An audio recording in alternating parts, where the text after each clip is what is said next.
É preciso destruir a vontade de verdade, não é? Sim, sim. Foucault responde que sim. Nessa palestra que foi ministrada na PUC aqui no Brasil, inclusive, Roberto Machado, quem eu já fiz vídeo homenageando, que faleceu esse ano, ele faz essa pergunta para Foucault. Foucault está falando sobre a vontade de verdade que assola a nossa civilização ocidental, e Foucault não é muito claro em alguns momentos, e o Roberto Machado faz essa pergunta-chave. Mas o que a gente tem que fazer? A gente tem que destruir a vontade de verdade? E Foucault diz que sonoramente que sim, né? Não sonoramente porque eu não estava lá, não sei o quão sonoro, também não foi sim, foi o i, né? Isso aconteceu antes de eu nascer, mas eu reflito muito sobre isso, eu venho refletindo há mais de 10 anos sobre isso.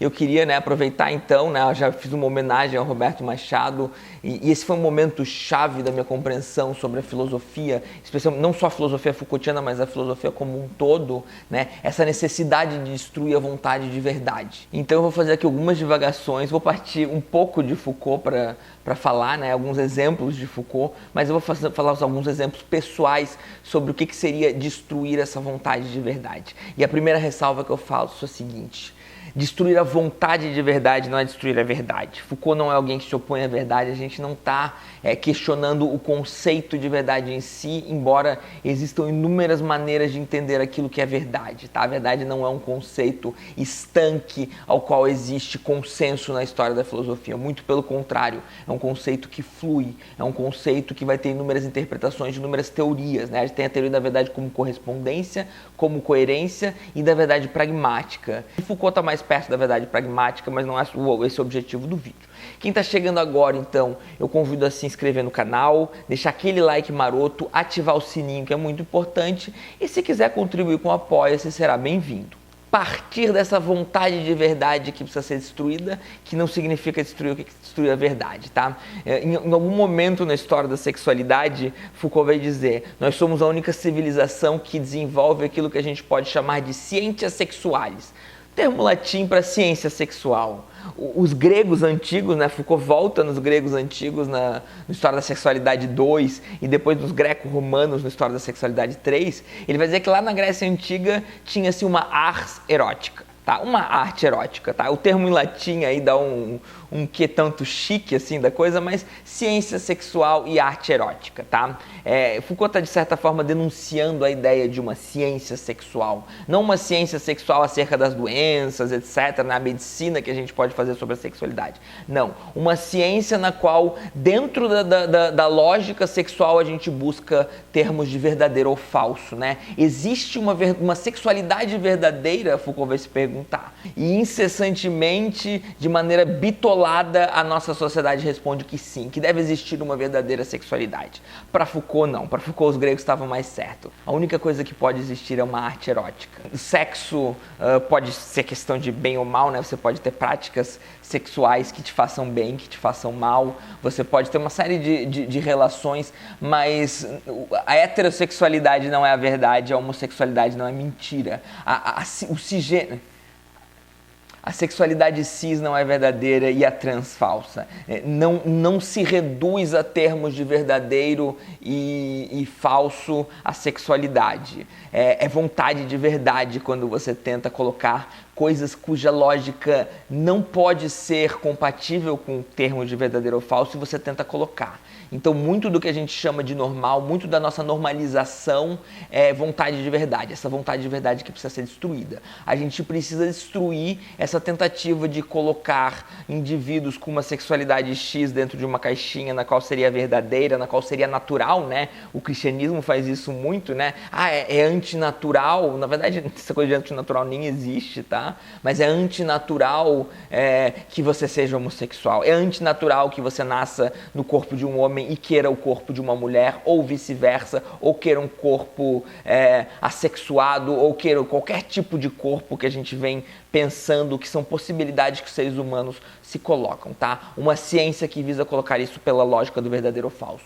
Isso é vontade de verdade, isso precisa ser destruído. A gente pode ter uma arte erótica, Porque dependendo da prática sexual que você vai ter vai ter prazer, você vai ter beleza, ou você não vai ter prazer e não vai ter beleza. Você pode inserir-se em práticas sexuais tóxicas que vão te fazer mal. Isso é muito mais uma questão de arte, é muito mais uma questão de buscar beleza, de buscar prazer e de buscar plenitude, realização entre você mesmo e entre as pessoas com as quais você vai se engajar sexualmente, do que uma questão de buscar verdadeiro ou falso. Então, claro que, né, se você quer uma arte erótica, você envolver-se em práticas tóxicas, você está fazendo o oposto de algo que seria artisticamente belo, né? Não vamos esquecer que na História da Sexualidade, volume 2, Foucault fala da vida como uma obra de arte, ele fala de uma estética da existência. Então, a sexualidade, ela não é redutível ao verdadeiro ou falso. Tá? Essa, para mim, é o melhor exemplo que a gente encontra em Foucault para entender por que a gente precisa destruir a vontade de verdade e não a verdade, que verdade faz sentido em outros âmbitos do conhecimento. E daí, para problematizar, eu trago algumas questões um pouco mais pessoais, né? Estética. A gente tem uma história da filosofia que busca padrões estéticos universais, que busca uma razão que esteja harmonizada com o belo, né? Baseada na simetria, baseada em juízos, faculdades de juízos e uma série de coisas. A gente tem toda uma disciplina estética que busca também colocar a própria estética em questões de verdadeiro ou falso em alguns momentos. Nem sempre, tem momentos muito belíssimos na história da estética, tá? Mas quando a gente tenta colocar em termos de verdadeiro ou falso, a gente também está buscando uma vontade de verdade que precisa ser reduzida. A mesma coisa vale para moral, né? Em moral a gente consegue, algumas moralidades vão gerar sofrimento, algumas moralidades vão gerar desespero, algumas moralidades podem gerar a destruição do planeta Terra, tá? A gente vive isso hoje com a moralidade neoliberal e isso é muito ruim. A gente precisa combater certas moralidades que nos fazem mal, mas não é uma questão de verdadeiro ou falso, tá? A natureza não está se posicionando em termos de verdadeiro ou falso acerca das nossas práticas morais. As nossas práticas morais é muito mais uma questão de valor. A gente confunde na história da tradição filosófica valor com fato, tá? Fato e valor. O David Hume é cirúrgico nisso, mas a história da filosofia explora isso de maneira melhor e mais profunda a partir de David Hume, e Foucault é alguém que não confunde fato e valor, tá? Então, moralidade é uma questão de valor. Isso não é um problema, isso não gera um relativismo, tá? Mas existe também uma vontade de verdade que precisa ser destruída. Quando eu gosto de citar alguma atrocidade que você possa ver, alguém sendo estuprado, uma criança morrendo de fome, né? Você não se pergunta se é verdadeiro ou falso que uma pessoa deva poder ser estuprada ou não. Você não se pergunta se é verdadeiro ou falso que uma criança deva morrer de fome ou não. Você tem um valor despertado, né? Baseado na empatia, baseado no sentimento, baseado em quem você é, na pessoa que você se constituiu ao longo de uma história, seja ela, né, tenha ela durado quanto tempo for, dependendo da sua idade, dependendo das suas experiências, mas é uma questão de valor, não é uma questão de verdadeiro ou falso. Mais uma vez, a vontade de verdade precisa ser destruída nesse âmbito. Isso vale para a religião, isso vale para o misticismo, né? Muitas vezes as religiões e os misticismos e as coisas que as pessoas sentem é muito mais uma questão do que elas sentem, é muito mais uma questão de como o universo se apresenta para elas e daquilo que elas querem fruir, e não necessariamente uma questão de verdadeiro ou falso, embora em algum grau até dê para reduzir, se bem que, na minha perspectiva, o universo é um absurdo para a razão, então a razão ela não captura o universo. Então, claro que a gente captura verdades e mentiras sobre o universo, mas a gente não captura o universo como um todo, então eu parto de um existencialismo do absurdo, baseado em Camus ou Camus, como vocês quiserem pronunciar, e uma vontade de verdade aí também precisa, no mínimo, ser diluída, tá? No mínimo ser diluída, talvez destruída também. Isso vale para o amor, né? Amor também não é questão de verdadeiro ou falso, o amor é questão de sentimento, é questão de fruir, é questão de valor, é questão de entrega, é questão de harmonia. Então, não precisamos de uma vontade de verdade no amor, não precisamos tentar entender se o amor é verdadeiro ou falso. O amor apenas é ou não é.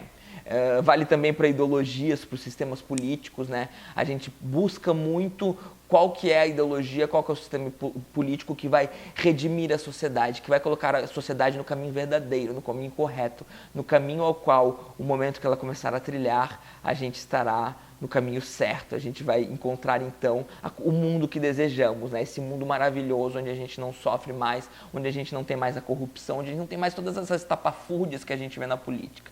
Também não é uma questão de verdadeiro ou falso, é uma questão de construir sistemas políticos, uma questão de construir relações de poder, dispositivos de poder e relações entre nós mesmos que nos permitam ter uma política que vise melhor, de uma maneira mais satisfatória, o bem comum. A gente pode até ter uma utopia, mas essa utopia ela serve como norte, ela não vai ser atingida. O momento que a gente atinge a utopia, ela está mais longe. Ela é como o arco-íris, você não alcança o arco-íris. O arco-íris é belo, o arco-íris é desejável, mas você não alcança ele. O mesmo vale para a utopia, então também nas ideologias a vontade de verdade precisa ser exterminada, tá? A gente precisa destruir a vontade de verdade. Então a pergunta do Roberto Machado foi cirúrgica e o oui, o sim de Foucault foi cirúrgico. Eu estou fazendo aqui uma divagação provisória sobre isso, que talvez extrapole o pensamento de Foucault, mas gostaria de compartilhar com vocês. Então é isso, né? Espero que tenham gostado e boa tarde.